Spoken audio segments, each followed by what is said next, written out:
Itinaas ni Jordan Clarkson ang antas ng mga kasamahan sa Gilas, tumanggap ng mataas na papuri mula sa mga kasamahan sa pambansang koponan. Yan ang pag-uusapan natin sa video na ito, kaya kung bago ka pa lang sa aking channel, baka pwede ipakipindot subscribe button pati na notification bell para palagi ka updated sa mga susunod ko video. Salamat po.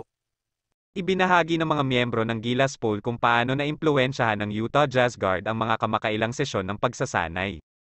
Ayon kay AJ Edo, itinaas ni Clarkson ang antas ng paglalaro nang tumuntong siya sa court. Sa tingin ko, kapag may mga high-level player kang sumali, it elevates everyone else, especially someone like an NBA player like Jordan, Edo told Noli Eala on Radyo 5, Power and Play. Gusto ng lahat na maabot ang mga pamantayang iyon, naapektuhan kami sa mabuting paraan, tumaas ang kumpiyansa, tumaas ang antas sa pangkalahatan. Sobra ang taas ang inaasahan mula sa dating NBA Sixth Man of the Year. Ang Gilas Pilipinas ay naglalaro ng catch-up sa mga tuntunin ng paghahanda para sa FIBA World Cup. Ngunit kasama si Jordan Clarkson sa fold, ang mga bagay ay inaasahan na mas mahusay na mapabuti para sa pambansang koponan. Si OFTANA ay nakipaglaro kay Clarkson sa panahon ng FIBA World Cup Asian Qualifiers Window. Ang TNT Tropang Giga ay may unang karanasan sa Clarkson Effect. Noang Jordan Clarkson, he can produce numbers, syempre, NBA caliber yung tao. Noang JC na nakasama ko na dati, he can produce numbers, it can help us and the team, he said. It's a big thing for us and we're happy na nandyan na siya para makuha yung sistema namin. We need the chemistry, hopefully maka-adjust agad. Walang pagdududa sa epekto ni JC, ngayon ang natitira pang gawin ay lalong pakinisin ang kanyang chemistry sa kanyang mga kapatid sa Gilas. Si Coach Chot Reyes at ang iba pang staff ng national team ay mayroon lamang 13 araw para gawin iyon bago nila buksan ang kanilang FIBA World Cup bid laban sa Dominican Republic sa ika-25 ng Agosto.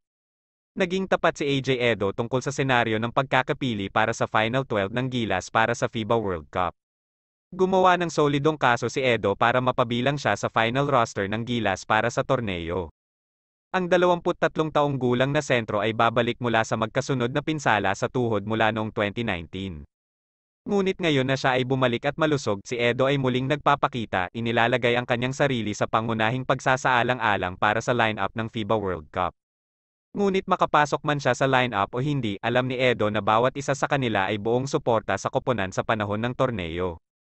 Sa tingin ko lahat tayo ay nakabuo ng chemistry na iyon at binuo ng teamwork na hindi ko nararamdaman na magkakaroon ng labis na pagkabigo para sa sino mang gumawa nito at sino mang hindi, sabi ni Edo. Sa kasalukuyan, mayroong 15 na manlalaro sa Gilas pool, 16 kung isasama si Scottie Thompson, na nagpapagaling pa mula sa injury sa kamay. Kung magiging maayos ang lahat, maaaring mapili si Edo na makipaglaban sa ilan sa mga pinakamahusay na malalaking tao sa mundo pagdating sa FIBA World Cup.